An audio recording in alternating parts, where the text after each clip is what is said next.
ஐயா, நீங்கள் லிடியன் நாதஸ்வரம் அந்த அந்த இளைஞனை நீங்கள் சிம்ஃபனி எழுத சொன்னீங்க அப்படின்னு சொல்லிட்டு சோஷியல் மீடியா முழுவதும் ஒரு செய்தி பரவிக்கிட்டு இருக்கு. அந்த செய்தி உண்மையா? இல்லை, ஒரு தடவை லிடியன் நாதஸ்வரம் வந்து என்னிடம் பாடம் கற்றுக்கொள்வதற்காக வந்த பையன் தான், மியூசிஷியன் தான். ஒரு தடவை வந்து நான் சிம்பனி கம்போஸ் பண்ணியிருக்கேன்னு சொல்லி ஒரு மியூசிக்கை ஒன்று அவன் ப்ரோக்ராம் பண்ண மியூசிக்கை எனக்கு ப்ளே பண்ணி காட்டினாப்புல. கொஞ்சம் ஒரு 20 செகண்ட் 30 செகண்ட்ஸ் போனோடனே என்ன சினிமா பேக்ரவுண்ட் மாதிரி பண்ணியிருக்க, தப்பாச்சா இது சிம்பனி இல்லை, முதல்ல சிம்பனின்னா என்னன்னு தெரிஞ்சுக்கிட்டு அதுக்கப்புறம் நீ கம்போஸ் பண்ணு அப்படின்னு தான் சொன்னேன். அதுதான், வேறு ஒன்றும் இல்லை.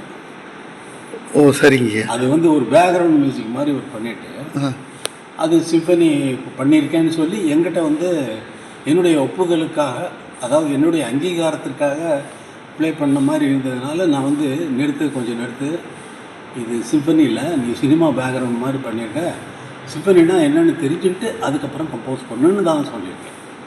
ஓ சரி, நல்ல நல்ல வழி காட்டணும் இல்லையா? ஆமாங்கய்யா, ஆமாங்கய்யா.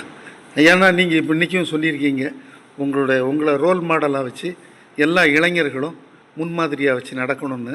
என்ன ரோல் மாடலாக வைக்க வேண்டாம், நான் என்னுடைய காலில் நடந்து வேறு ஒருவனுடைய காலிலும் நடக்காமல் என்னுடைய காலிலேயே நடந்து என்னுடைய இடத்திலேயே வந்து படிப்படியாக சினிமா கச்சேரிகளுக்கு வாசித்து, ட்ராமாக்களுக்கு வாசித்து, சினிமாவுகளிலும் அசிஸ்டண்ட்டாக ஒர்க் பண்ணி, அந்த மாதிரி வந்து படிப்படியாக வந்து அந்த வாசிக்கிற ஒர்க் பண்ணுற நேரத்திலேயே கற்றுக்கொண்டு அதை வந்து எக்ஸ்பெரிமெண்ட்டில் வந்து ஆர்கெஸ்ட்ரா வாசிக்க வச்சு என்னுடைய காலிலேயே நான் நடந்து என்னுடைய காலிலேயே, அந்த காலு கூட வெறும் பேர் ஃபுட்டு அப்படின்னு வச்சுக்கோங்க, பாதத்தில் எந்த அணிகலனும் இல்லாமல், பாத அணிகள் இல்லாமல் நான் நடந்து வந்து இந்த இடத்தில் சினிமாவில் ஒரு இடத்தில் உட்கார்ந்து விட்டு, அதற்கப்புறம் சினிமாவில் இல்லாமல் அதை விட்டு விலகி மற்ற இசைகள் என்னென்ன உயர்ந்த உலகில் இருக்கின்றனவோ அத்தனையையும் நாம் தெரிந்து கொள்ள வேண்டும் என்ற நோக்கத்தில்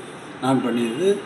அது என்னுடைய வெறும் காலில் நடந்து வந்து நான் அடைந்த இடம் என்று தான் இன்று நான் பேசும் பொழுது விமான நிலைய வரவேற்பில் நான் பேசியிருக்கிறேன். ஆமாங்க ஐயா, நன்றிங்க ஐயா. Satyabama Institute of Science and Technology, Chennai and Sri Perumbudur.